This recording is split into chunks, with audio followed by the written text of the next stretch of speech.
ঈদের ছুটিতে কক্সবাজারে দর্শনার্থীদের উপচে পড়া ভিড়ের খবর জানাতে আমাদের সাথে এবারে যুক্ত হচ্ছেন সহকর্মী তারেক হায়দার।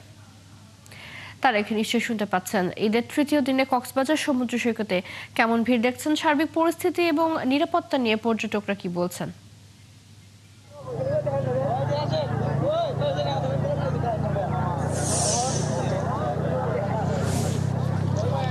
চৈতি, শুভ সকাল। কক্সবাজারের সুদীর্ঘ সমুদ্র সৈকত থেকে আমি যুক্ত হয়েছি এবং দেখতে পাচ্ছেন যে খুশির আমেজ, ঈদের আমেজ, ঈদের ছুটি আসলে কেমন সেটি কক্সবাজার সমুদ্র সৈকতের বালিয়াড়ে দেখে বোঝা যায়। এখন সকাল 7টা বাজে। 7টার এই সময়টায় মূলত কক্সবাজারের বালিয়াড়ি একেবারে কানায় কানায় পূর্ণ হতে চলছে। নায়াসিনামাইড ও স্যালিসাইলিক সমৃদ্ধ লিলি ফেস ওয়াশ যা ফেসের ডেড স্কিন সেল দূর করে দেয় দ্বিগুণ ফাস্টার ব্রাইটেনিং। পর্যটকরা গাড়ি থেকে নেমেই মাত্র সমুদ্রের টানে, সমুদ্রে বালিয়াড়ি এবং ঢেউয়ের সাথে অনেকটা গর্জনে মেতে উঠেছে। দেখতে পাচ্ছেন বালিয়াড়ি জুড়ে পর্যটক তারা অনেকেই গতকাল এসেছেন, আবার নতুন করে আজকে সকালে বিভিন্ন বাস যানবাহন থেকে তারা নামার পর সোজা তাদের গন্তব্য এই সমুদ্র পাড়ে তারা চলে আসছেন।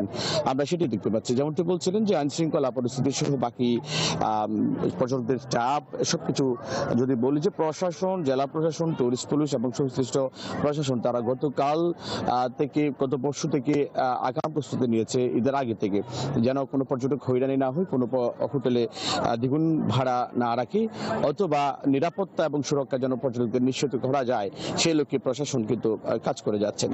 বলে রাখছি, গতকাল একেবারে লক্ষাধিক পর্যটকের সমাগম ঘটেছে সৈকতের 3টি পয়েন্টে, লাবণী, কলাতলী এবং সুগন্ধায়।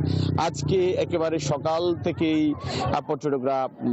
পর্যটকদের সংখ্যা বাড়তে শুরু করেছে। আজকে পর্যটন ব্যবসায়ীরা বলছেন যে আজকে সর্বোচ্চ সংখ্যক পর্যটক হতে পারে এই ঈদের মৌসুমে, এবং তারা আশা করছেন যে এই ঈদের যেহেতু ছুটি ছিল প্রায় 5 দিনের, আজকে তো ছুটি শেষ হচ্ছে, সেই হিসেবে আজকেই তারা বলছেন যে সবচেয়ে বেশি পর্যটক অবস্থান করবে কক্সবাজারে, এবং তারা হয়তো যে ব্যবসার যে মন্দা ছিল পুরো 1 মাস রমজান মাস জুড়ে, সেটি কড়া কাটিয়ে অনেকটা আলোর মুখ দেখবেন তারা, সেটি আশা করছেন। যদি বলে রাখি, এখন একেবারে সকাল, এখন পর্যন্ত সব জেটস্কিতে চড়ছেন, বিচ বাইকে চড়ছেন, ঘোড়ায় চড়ছেন, কিটফোর চেয়ারে বসে আছেন পর্যটকরা, দু একজন করে করে হাঁটছেন সৈকতে এসে সমুদ্রের নীল জলরাশি এবং এই যে এই তরঙ্গমালার সাথে ছবি তুলে, প্রিয়জনদের সাথে ছবি তুলে তারা রাখছেন, একটি স্মৃতিতে ধরে রাখবার চেষ্টা করছেন। এটি তাদের দীর্ঘদিনের কাঙ্ক্ষিত একটি স্বপ্ন, পরিকল্পনা, যে তারা কোনো ছুটি পেলেই, সুযোগ পেলেই, সময় সুযোগ বুঝে তারা কক্সবাজার আসবেন এবং আসবার পরে এখানটা উপভোগ করবেন। প্রশাসনের নিরাপত্তা যেমন জোরদার করা আছে, তেমনি এখানকার যারা হোটেল রিসোর্ট কর্তৃপক্ষ আছেন তারাও কিন্তু আগাম প্রস্তুতি নিয়েছেন এই পর্যটক বরণ করবার জন্য।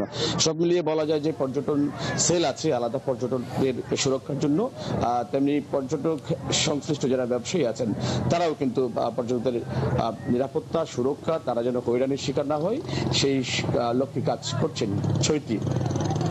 তারেক, আপনাকে ধন্যবাদ।